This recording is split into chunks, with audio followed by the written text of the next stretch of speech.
Taurus, this is your weekly reading. It is a general reading and will not resonate with every single one of you out there. This is also not Sun, Moon, or Venus sign specific. Any Taurus placement that you may resonate with, some of the messages may also resonate with you. At the end of the reading, I will pull you some oracles, give you a little bit more guidance for the week. I do only take jumpers, so I appreciate the patience. And time is elusive. We are all on different timelines. For some, this is happening now. For some, this has already happened. For others, definitely could be more future focused. Okay, Four of Pentacles, your first card out. Who else got that for their first card out? Sagittarius also got that as their first card. If you're dealing with a fire sign, Sag in particular, maybe you want to check that reading out because we do have some fire here. Two of Wands, the Queen of Wands, Eight of Swords, the Emperor, the Nine of Swords, and the Queen of Pentacles. Your energy could also be dealing with another earth sign. Tower card, Scorpio energy, Major Arcana, Six of Cups, Seven of Cups, and the Four of Wands, Ace of Cups at the bottom of the deck. Alright, this is definitely about some sort of connection. Heavy emphasis on a earth sign, Capricorn in particular.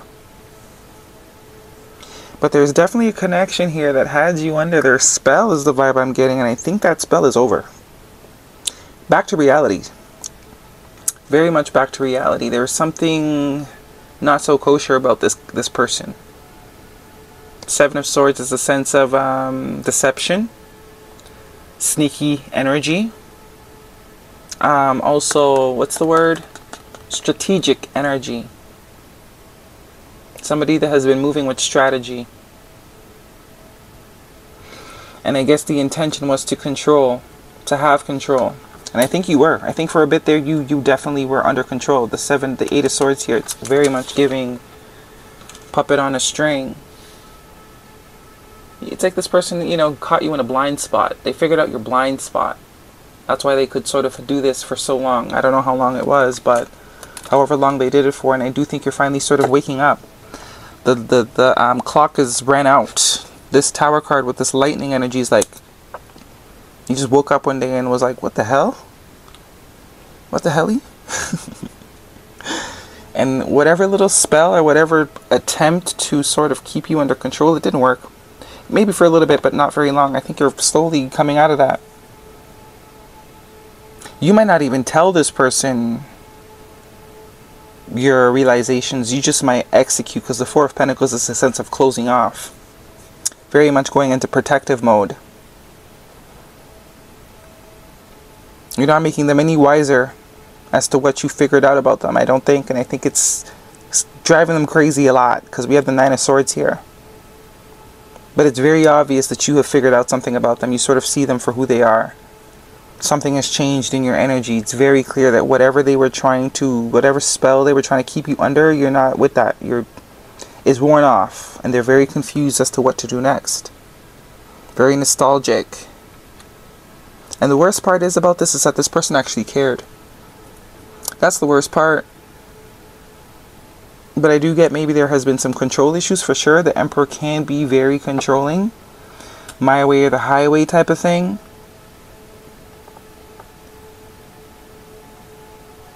Someone that sees you in very high regard. They're perceiving you as the Queen of Wands and the Queen of Pentacles, which is not only a very attractive queen, but the very smart, nurturing, caring queen. You know, the queen that pours into you, the queen that uplifts you, while being very magnetically drawing. Two of Wands though, new contracts and new partnerships. So I don't know if you have made the decision to sort of explore your options. This could even be some sort of work environment that has been very controlling in your abilities, because they see a star. So it's almost like they tried to capitalize on it before, you know, so that no one else could see you were a star, so that you could be their star. But you're like, oh, I get it. I get what's going on here. And it's that shift, like, boom, all of a sudden. Has this person very distraught, though. Nine of Swords and the Seven of Swords. Yeah. What do I do next? I've been figured out. Could even be a friend. Someone that you hold very close to you with the Six of Pentacles. I mean the Six of Cups. You basically have a lot of history with this person. Or you're seeing this person's pattern. Six of Cups can also be a sense of pattern. You figured out the pattern. And once you see it, you can't unsee it. We also have the Four of Wands here. That's what I'm saying. I do get this as someone that you are very aware cares about you. You know, and you kind of let things slide for a little bit. But something has caused you not to let things slide anymore. It's no longer, that option is no longer available. Worth waiting for. Divine timing is at work in your love life. And it is safe for you to love. Open your heart to give and receive the highest energy of all. I think this is whoever it is that you were dealing with. This is the realization. The control comes from something in childhood, definitely with the Six of Cups. Maybe love wasn't given freely to this person. So they've developed some sort of coping mechanism where they try and, you know, could be some abandonment issues that they haven't healed. All that jazz. That's why you were sort of giving them, you know, cutting them a little bit of slack. But you realize cutting them slack is sort of reverting you in your journey. And we can't have that. It's all about progress, forward. You also have 3 4s here. 4 4 4, divine protection. That tower is divine protection. The divine's like, I get it. I get you feel sorry for this person and you see their heart, but we can't. We need you somewhere else. We can't have you doing this. You've given them their fair shot. Okay, let's wake you up. And soulmate, yes, this is your soulmate. As I said, there's a genuine connection here, but this person needs to figure some things out. I don't know if this is someone you completely have written off, you want nothing to do with. And there's probably a bit of silence happening right now. Out of ego. Yeah, Strength card, definitely. There's a restraint. You are not hearing from this person. I don't think this is someone like you've been blocked for years. None of that. It's not that type of vibe. This is someone you've recently had some sort of thing with. Meditation. Meditation connects you to your inner self and compassion. This is what you had for this person. That's the word. Embrace others' differences, accept your own imperfections. So this is what was going on. You were giving this person compassion. You were being empathetic because you understand you were once a broken soul too, a much more broken soul. Obviously there's, you know, lots of healing to still do, but you've come a long way. So you get it. You can see, you can empathize. You're not going to judge people for being on different paths or being different places than you because you understand you were once there. But when people start taking, you know, you give them an inch and they take a mile, that's when it's like game over. Very much the vibe here. Give them an inch, take a mile. You gave them an inch and they took a mile. It's also too, it's almost like they tried to keep you like, and that in itself sabotaged it. They didn't need to do that. You were willingly there. This person has never had, I don't think they've ever experienced unconditional love before. This is someone that probably was loved or was valued based on what they had to offer. Which probably wasn't much because they haven't cultivated anything to offer that's worth, you know, keeping.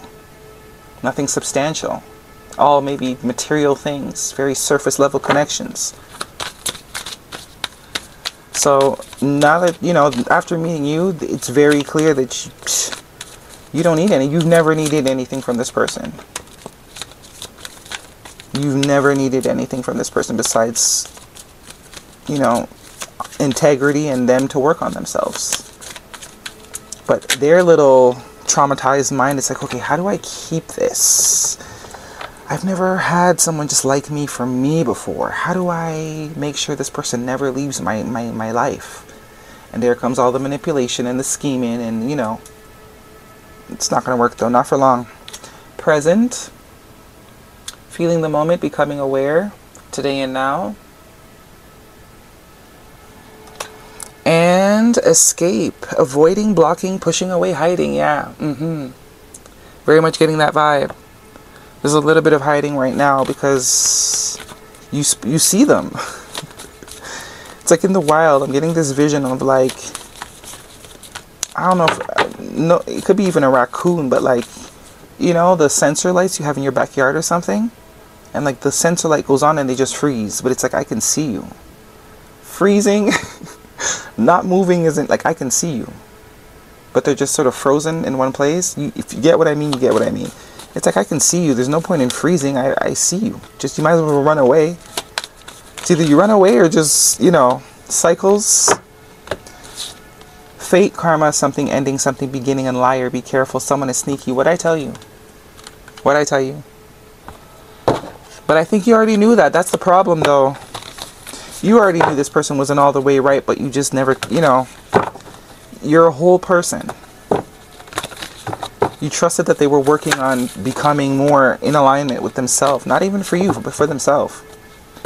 But now that they're kind of just doing too much, you're like, okay, this enough is enough. Your commitment is being tested. Enough is enough. Like, you're not even doing the work. You're over here playing games. I'm here thinking you're studying. And every time I leave the room, you pull out your Nintendo 64 and hide the book. And it's like you walked in on them and caught them with the video game in their hand instead of the book, and they're like frozen with the video game in their hand. It's like, I see you. I see you're not studying. Remain positive.